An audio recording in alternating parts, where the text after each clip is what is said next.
Did you know Sheryl Crow started her career writing jingles for companies like McDonald's and Toyota?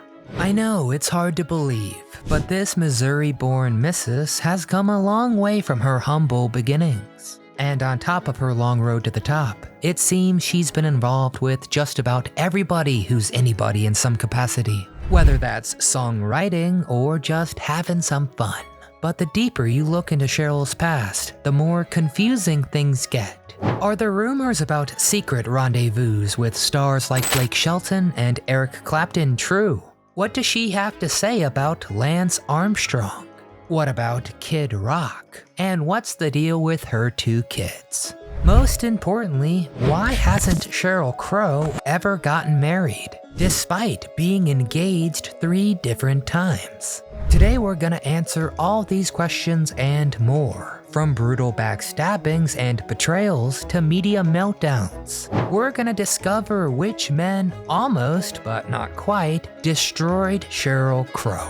All I wanna do is get started, so let's go find out. What happened?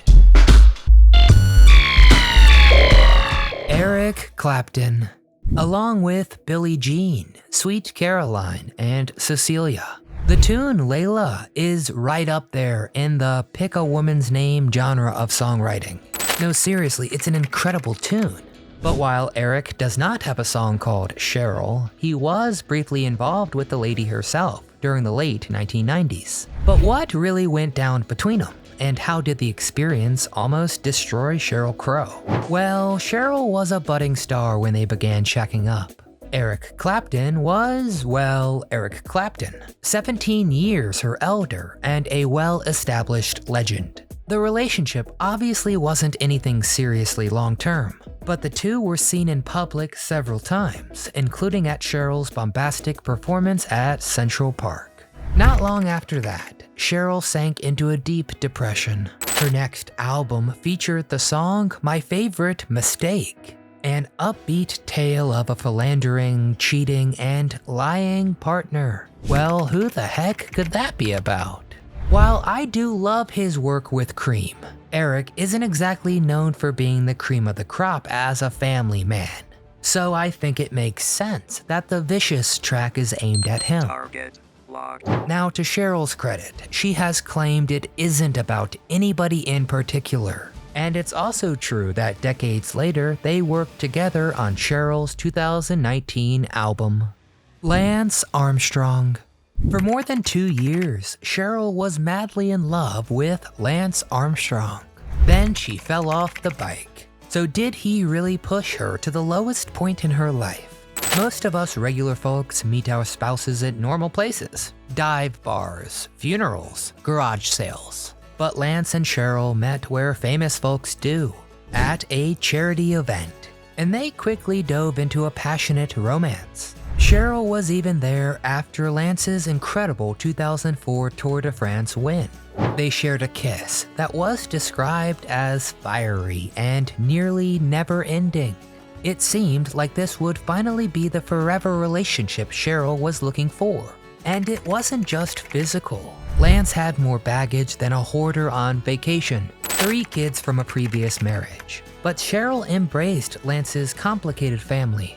She even dedicated the song Wildflower to him and his kids. For 2 years, the couple lived in paradise on a ranch in Texas, and they even got engaged. But out of nowhere, the couple released a statement saying things were finito between them.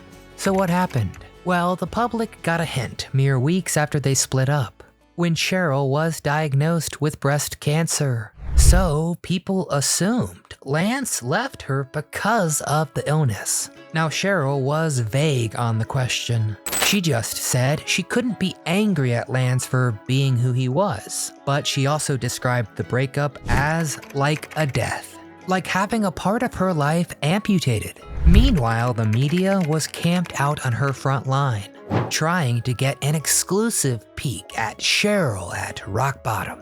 For his part, Lance claimed she wanted marriage and children, but he had just gotten out of a marriage and wasn't ready.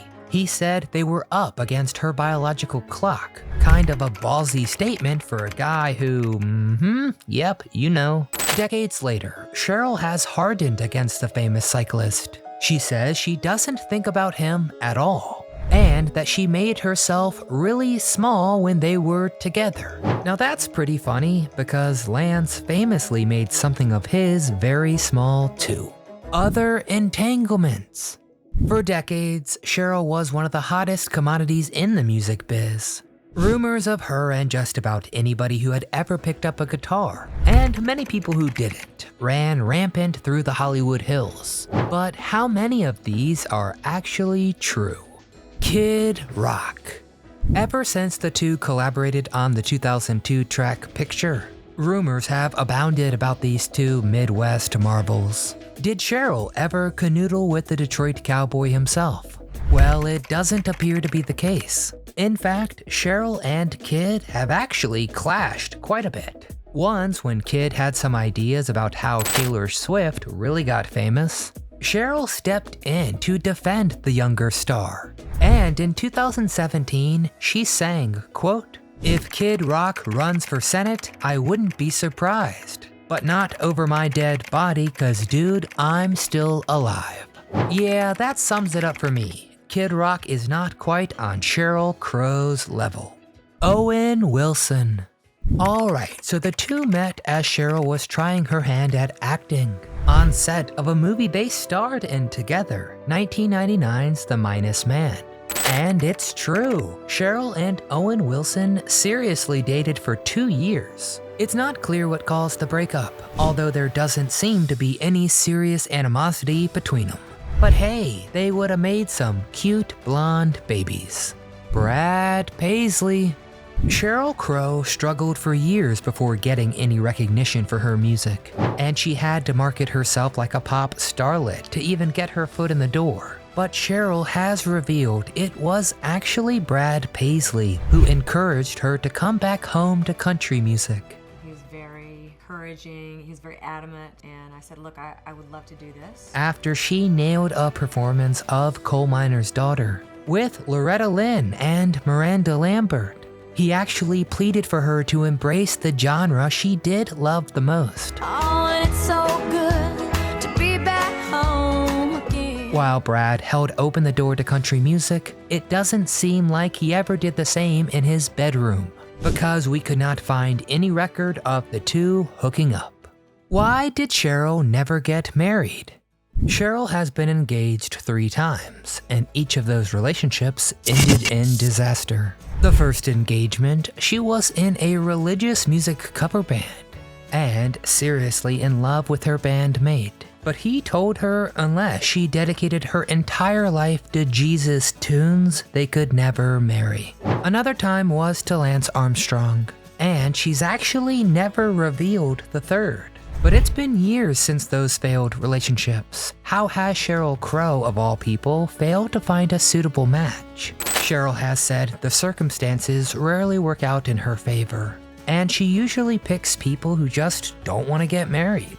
But she also uncovered a deeper truth along the way. Cheryl realized getting married was actually not what she even wanted. What she wanted was the joy of raising another person, hopefully a littler one related to you. Sheryl Crow realized she had everything she needed to do that. And so she adopted one infant in 2007 and another in 2010. Today, she says she thanks God that she never got married, saying it's better to have 3 broken engagements than 3 divorces. And you know what? It's very hard to argue with that. Cheryl's secret sons. So, did having kids really give her everything she dreamed of? Or was it just another false dream that would lead to disappointment? Well, she left the fast-paced LA for a farm in Nashville. Her older son, Wyatt, is 16 and almost ready for his driver's license. The younger boy, Levi, is 13. She keeps a big berth between her boys and the media, but she gave a brief glimpse at her 2 gemstones in the 2022 music video for the song Forever. And every moment we're together, I know there is a heaven. All three of them really seem to be happy, and Cheryl has described raising them as the greatest joy she has ever experienced. Today, Cheryl Crow is 61 years old. So, is she never going to marry? Has she sworn off tying the knot? Well, believe it or not, no. Cheryl has said she isn't currently dating, but she is open to marriage in theory. While getting ringed up isn't the be-all end-all, she has considered it. That is, if the right guy comes along. The only issue is her friends have trouble setting her up with anybody because they don't consider anybody good enough for her. So fellas, get in line. It's a long one, or actually a very short one too. Cheryl Crow has never taken the direct route to her destination, whether it was her long and winding path to stardom, with detours like a jingle writer and a backup singer for Michael Jackson, or her rather unorthodox strategy for family happiness. She has never done exactly what you may expect. But while she has faced naysayers and haters her whole career, Cheryl Crow seems to be the one holding all the cards. She has a long and respectable career, serious cred in the music biz, 2 sons who adore her, and of course, millions of dollars. So who the heck are we to judge? You, however, can certainly judge, so what do you think?